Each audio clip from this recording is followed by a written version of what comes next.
Eu tenho uma mensagem que fala sobre o azeite, não pode faltar azeite, e os irmãos sabem como é colhido e extraído o azeite. Para se extrair o azeite, para chegar aquele azeite puro, o bom, a colheita da azeitona é feita de duas maneiras: ou balança a árvore e a azeitona cai, ou então alguém vai com uma vara, bate nela e ela cai de qualquer forma. Nenhuma colheitadeira tem paciência de ir lá arrancar caroço por caroço de azeitona. É feito dessas duas formas. Para se extrair o azeite da azeitona, se faz também de duas maneiras: ou numa prensa, ou pisando, ou espremendo, de duas formas. Daí tem o azeite.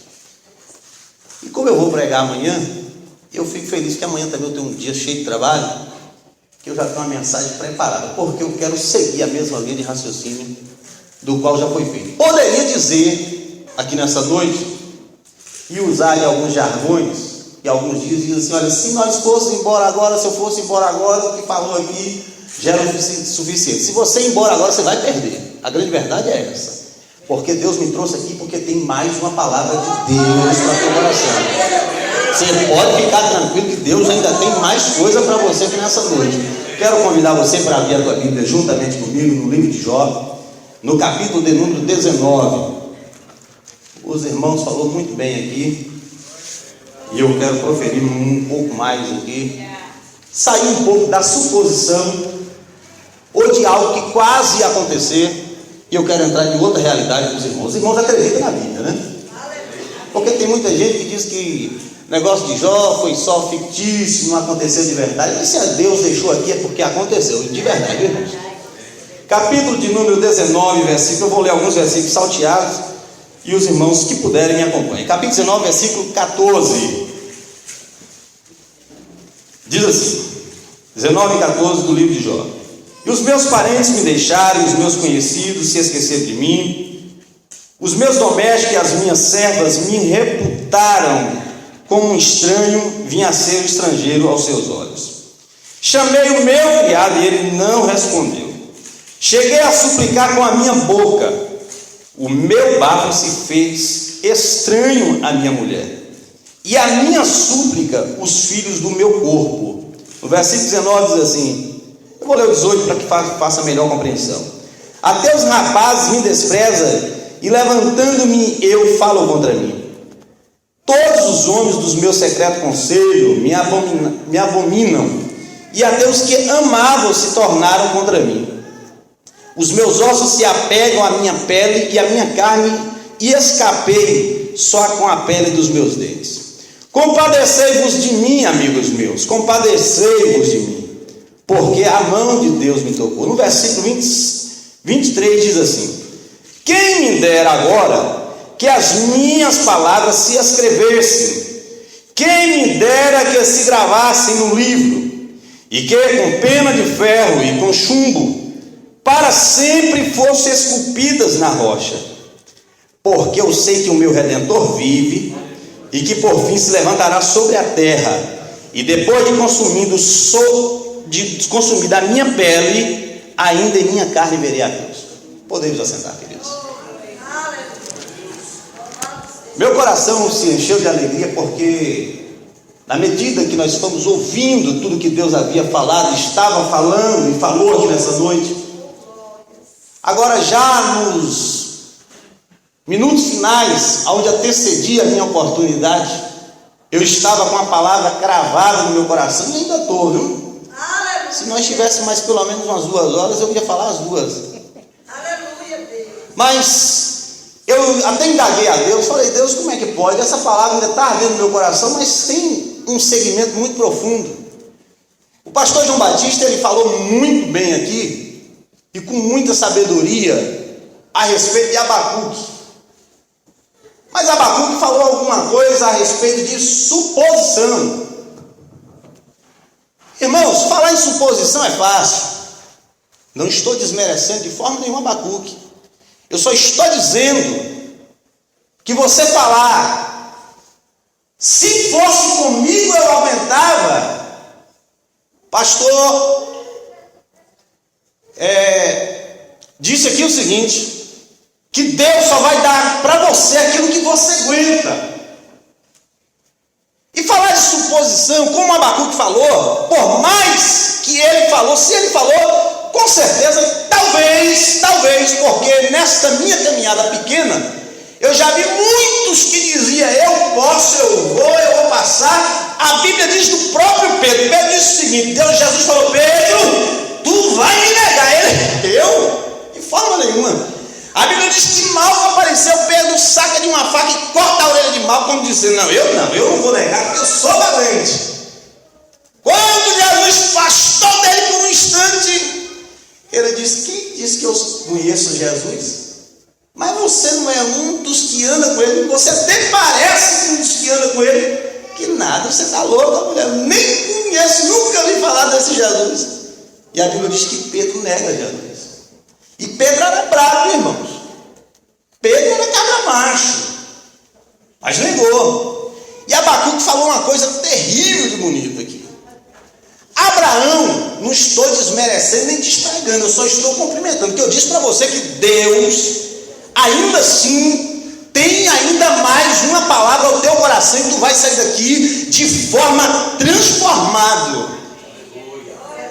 Quando Abraão, ele levou Isaac, se fosse eu, de verdade, irmãos, eu nem levaria. Se fosse eu nem subia no monte. Eu estava outro dia falando com uma pessoa aqui na igreja, e depois eu estava falando com uma outra pessoa, um amigo meu que mora no Rio Grande do Sul, e falei essas palavras: fulano, eu estou precisando sair de uma prova que eu estou passando, para mim ter fôlego para outra que já está no gatilho. Porque, irmãos, tem hora que a gente vive assim, sai de uma já com outra no gatilho. Eu estou passando por uma situação e já tem outra no gatilho. E a que está por vir não é uma brincadeira. Eu tenho as duas filhas, os irmãos já viram, Isabela e Carolina, uma vai fazer 16, outra vai fazer 13. E minhas filhas foram diagnosticadas agora com uma doença incurável. Mandei para São Paulo, estou chegando segunda-feira para ter um segundo opinião. Eu mandei para São Paulo, na verdade, irmãos, foi para ganhar tempo. Porque eu estou saindo de uma para pegar a outra já. Porque é assim a nossa vida. Minha esposa, quando eu estava saindo agora de casa, ela estava com a cabeça baixa. Eu falei, o que está acontecendo, rapaz? Você está assim por uma prova ou pela outra? Ela falou assim, não, pela sua aí eu tenho certeza que Deus vai dar um brado. Mas eu já estou pensando nas meninas, porque não pode comer sal de jeito nenhum, não pode comer fritura, não pode tomar refrigerante, a dieta é terrível, porque é uma anomalia genética que atinge diretamente os rins. E é as duas. E o médico falou o seguinte agora em São Paulo: se prepara que o menino também pode acontecer. Aí eu falei para esse colega meu, eu estou precisando sair de uma para encarar a outra. Mas quem escreveu esses versículos, ou quem foi o protagonista dessa história, desse capítulo 19, versículo que nós lemos aqui, foi um homem que um dia, a Bíblia diz que Deus chega para Satanás e indaga Satanás: Satanás, de onde tu veio? Eu vim de rodear a terra, sem o que fazer, desocupado, perturbador da paz humana. Mas a minha Bíblia diz que Deus veio para dar vida, e vida com abundância. A Bíblia diz que aonde a presença de Deus está, a tristeza tem se render e saudade e prazer. É assim que Deus vai fazer na minha e tua vida. E Deus pergunta para Satanás se ele tinha visto lá na terra Jó. Satanás diz: eu vi. Aí não foi eu, foi Deus que falou. Não foi o pastor João Batista, foi Deus. Deus diz o seguinte: tu viste lá meu servo Jó, homem íntegro, reto, temente a mim e desvia do mal. Não foi ninguém que deu testemunho, foi Deus que deu testemunho. Um homem desse, irmãos, é intocável. Um homem desse é inviolável. Mas Jó, ele viveu aquilo que muitas das vezes nós vivemos. Sai da suposição de Abacuque, sai do quase de Abraão e entra em uma realidade. E querido, eu vou dizer para você, às vezes Deus vai permitir mesmo que nós passamos ao finalmente.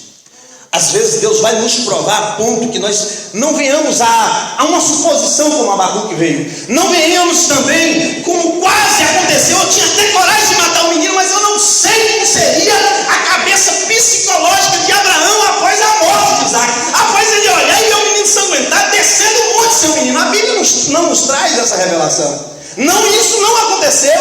Eu como pai, eu não subia nem no monte. Eu como pai, eu corria de Deus. Mas a Bíblia diz que estava Jó, irmãos.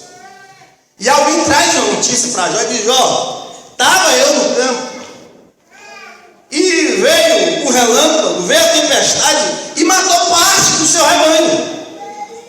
Ou matou os camelos, não nessa ordem necessariamente. A Bíblia diz que passou poucos instantes e veio alguém e diz: Jó, veio os saqueadores e levaram o gado. Eu acredito que Jó, como Deus havia dado testemunho dele, Jó talvez disse assim: foi-se os anéis, minha mãe tem esse ditado, ou foi-se os anéis, mas ainda ficaram os dedos. Ô irmãos, você já viu aquele negócio que notícia ruim, quando começa a acontecer, às vezes, parece que vem uma enxurrada. Mas o mar, eu morei em cidades litorâneas, e havia dias que a avenida da orla, ela tinha de ficar interditada. Porque há dias na nossa vida em que a maré aumenta mesmo. Há dias na nossa vida que a nossa avenida beira-mar é sempre muito mais bonito. O horizonte de uma orla é uma coisa maravilhosa. Mas há dias que a orla da nossa vida fica intransitável. E talvez você entrou aqui nesta noite desta maneira, com a orla da tua vida intransitável. A maré é um horizonte que talvez um dia havia estado bonita, hoje não está tão boa assim. Mas uma coisa eu digo para você: o Deus de Israel, o Deus de Abraão, o Deus de Abacuque, o Deus dessa igreja, Ele está aqui. E de uma hora dessa Ele vai mandar o vento acalmar, vai mandar a maré acalmar, vai dar limitações à maré e vai dizer para você: volta ao sol brilhar no teu horizonte. E a Bíblia diz, irmãos, que estava ainda Jó, e quando alguém veio e traz uma notícia terrível, diz: ó Jó, estavam os teus filhos reunidos na casa do primogênito, e veio o vendaval e matou todo mundo. Eu vou dizer um negócio para você, meu irmãos. Trabalhei em cemitério durante 9 anos, já vi vários tipos de obra, já vi mães, filhos, pais perder os seus entes queridos, já vi pai. Eu nunca esqueço de uma cerimônia onde um moço estava sepultando a sua esposa, que havia dado à luz uma criança e morreu no parto, tinha outra de 3 anos. E quando eu chamei aquele rapaz, a gente tinha uma perspectiva de recebimento ou de pagamento parcelado, e ele falou assim: não, eu vou pagar à vista, porque eu só sei de uma coisa: daqui a pouco vai chegar às 5 horas da tarde, é o horário de eu sepultar minha esposa. A partir das 18 horas eu não sei mais o que será da minha vida, porque eu tenho uma criança ainda no hospital para sair, e tenho ainda de 3 anos, eu não sei como vou fazer. E aquilo doeu e marcou a minha vida. Haja visto que eu estou contando isso hoje. Mas eu quero lembrar para você que faltou braço para puxar caixão em Jó. Jó não teve braço, Jó não teve o prazer de pegar nas alças dos caixões de todos os seus filhos. Jó não teve condições de carregar e tocar nos caixões dos seus filhos para carregar, porque morreram todos de uma vez. E não foi fictício, foi real. Passou-se o funeral. A Bíblia diz que Jó foi acometido de uma enfermidade, irmãos, que a história conta, e a Bíblia diz que as unhas de Jó caíram, a sua pele virou casco. A Bíblia diz que Jó se valeu de um caco de telha para se coçar. Quando ele pensou que havia acontecido tudo, a Bíblia diz que a sua mulher, que pelo momento de dificuldade Tem várias linhas de pensamento. Pastor Edilson outro dia até falou algo tremendo sobre isso. Eu também não acuso a mulher de Jó, porque eu já falei para vocês e vou repetir: se fosse eu, não subia com meu filho para Almoriá. Eu não subia para o monte. Deus está sabendo o que eu estou falando. Eu não subi, eu não tenho essa fé. Se você tem, que Deus abençoe. Eu não tenho essa fé de fazer o que Abraão fez. Por isso não estou desmerecendo, mas estou trazendo para vocês uma história bíblica que Deus levou o ser humano ao extremo. E a Bíblia diz que quando Jó estava se coçando com um caco de telha, a Bíblia diz que a sua mulher chegou e diz: olha, rapaz, amaldiçoa esse Deus e morre. Eu vou ser bem sucinto para me concluir.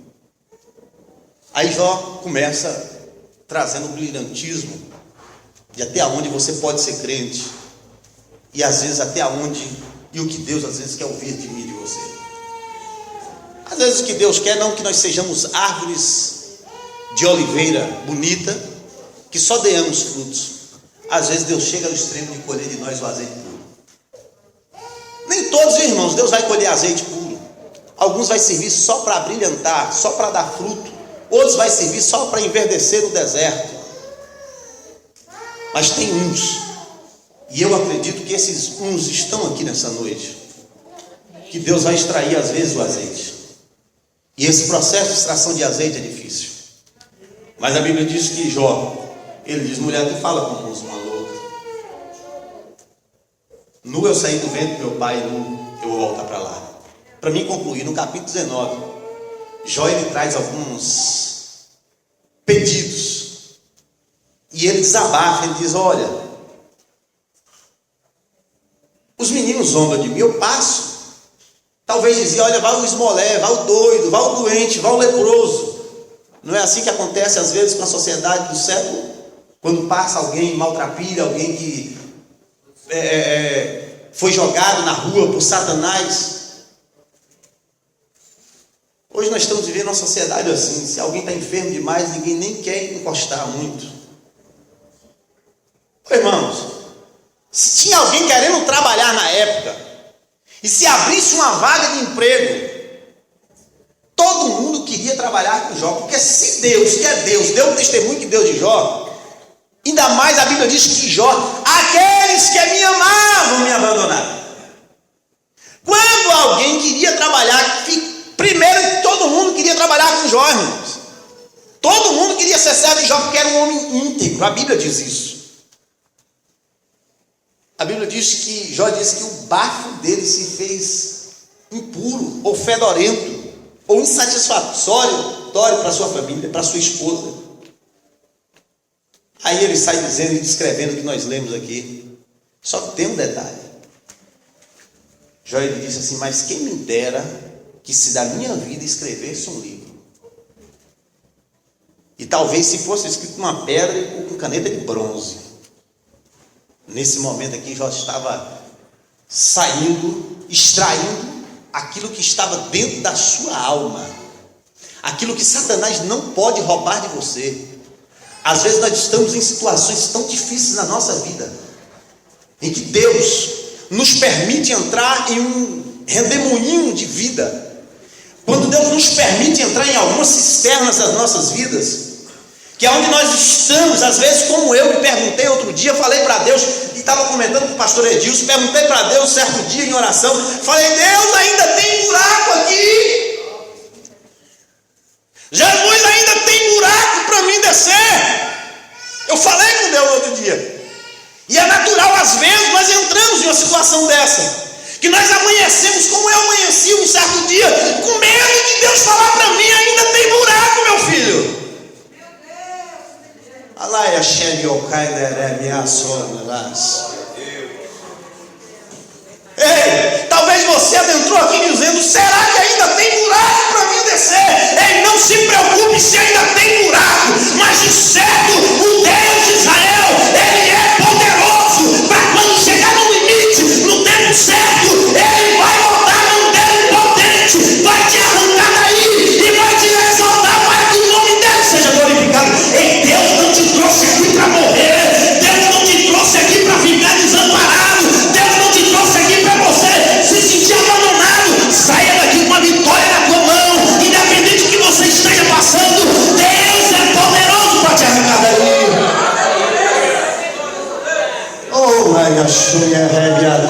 devasso, ramaio, chomberes. Nequemeo de revia, serio de remaio, de raio conte.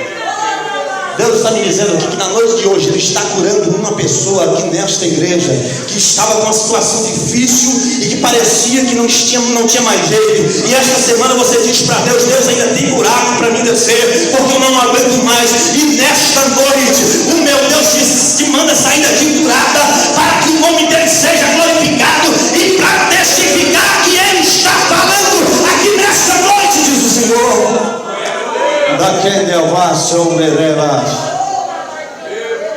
E Jó ele diz o seguinte: quem me dera ficasse escrito, porque uma coisa eu sei que o meu Redentor vive. E aí ele fala o seguinte, e eu vou ler de novo para me concluir. No capítulo 19, versículo 26. E depois de consumida a minha pele, ainda em minha carne verei a Deus. Sabe o que Jó estava dizendo, irmão? Se fosse muitos, na situação de Jó, já estaria dizendo: olha, pode preparar o meu caixão, porque dessa eu não saio, não vou conseguir sair desse jeito, da situação que eu me encontro, só o caixão agora. Eu estava entrando na igreja, o irmãozão disse assim: Jesus está voltando, e tomara que seja logo. Eu fiquei pensando, adentrei pensando, eu pensei, porque eu não sou covarde, eu não quero que Jesus volte agora, porque a melhor forma de você sair de uma situação é quando tudo está bem. E se eu for para o céu agora, eu ainda vou ficar pensando qual seria o sabor da vitória quando eu sair da minha primeira prova, e quando eu entrar na outra, entrar e ver minhas filhas curadas para o nome de Jesus. Aí sim, depois disso tudo eu posso dizer: Deus pode me levar agora que eu vou cantando o hino da vitória. Eu quero dizer para você, Jó estava dizendo: olha, eu posso ter consumido a minha pele, mas eu não vou morrer. Para os espectadores de plantão, para aqueles que tentam ver a tua derrota, Jó estava dizendo: eu não vou morrer, a minha pele se foi, mas ainda com essa carne aqui, ou seja, carne que não está podre, carne que não se decompõe, porque a primeira hora de óbito nós começamos a se decompor, mas Jó estava dizendo: eu não vou me decompor, eu não vou morrer, ainda nesta minha carne eu verei a Deus. Que Jesus em Cristo vos abençoe para a glória de Cristo. Amém. Aleluia.